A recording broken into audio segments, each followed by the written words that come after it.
તો રાધનપુરના અડચણસર ગામે નર્મદાની કેનાલ ઓવરફ્લો થઈ છે। કેનાલ ઓવરફ્લો થતાં ખેતરમાં પાણી ભરાઈ ગયા છે। ખેતરમાં ઊભા પાકમાં કેનાલનું પાણી ફરી વળ્યું છે।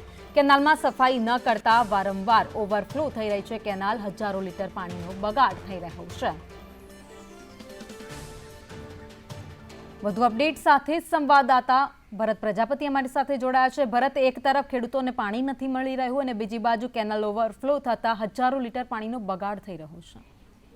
ચોક્કસથી ભાવિની રવિ સિઝનની અંદર ખેડૂતોએ સારી આશા સાથે નર્મદાની કેનાલોમાં પિયત માટે પાણી મળી રહેશે તે માટે મોંઘા ખર્ચા કરી ખેડ ખાતર બિયારણ સહિત લાવી વિવિધ પાકોનું વાવેતર કર્યું, પરંતુ જે રીતે નગરોળ નર્મદા વિભાગ છે તે કેનાલોની સાફ સફાઈ કરવા માટે લાખો રૂપિયાની વર્ષે ગ્રાન્ટ આવે છે, તેમ છતાં કેનાલોનું સમારકામ ન કરતા તેની કેનાલો જે છે તે કેનાલો ઓવરફ્લો થઈ રહી છે। જે કેનાલો નર્મદાની છે ત્યાં ગાડી જાડી ઝાકળ તેમજ જે લીલ બાજી ગઈ છે તેના કારણે જે કેનાલોની અંદર પાણી ઓવરફ્લો થઈ રહ્યા છે અને તે પાણી સીધા ખેડૂતોના ખેતરોમાં ભરાઈ રહ્યા છે, જેનો સીધો ભોગ ખેડૂતોને બનવાનો વારો આવે છે। આજે પણ રાધનપુર તાલુકાનું જે અડદરસંગ ગામ છે ત્યાં ગાડી કેનાલ ઓવરફ્લો થતા જે 8 વીઘા જમીનની અંદર તવા તેમજ જીરુંનું વાવેતર કર્યું હતું, આ તમામ પાક પાણીની અંદર ગરકાવ થઈ ગયો છે અને ખેડૂતને નુકસાન વેઠવાનો વારો આવે છે। અનેક વખત તંત્રને રજૂઆત કરવામાં આવે છે, તેમ છતાં નગરોળ ભ્રષ્ટાચારી નર્મદા વિભાગ છે કોઈ પણ જાતની કાર્યવાહી નથી કરતું। કરોડો રૂપિયાની ગ્રાન્ટ આવી હોવા છતાંય તેની સફાઈ નથી કરવામાં આવી, માત્ર ને માત્ર તેના કારણે સીધો ભોગ તેને ખેડૂતોને બનવાનો વારો આવી રહ્યો છે। ભાવિની,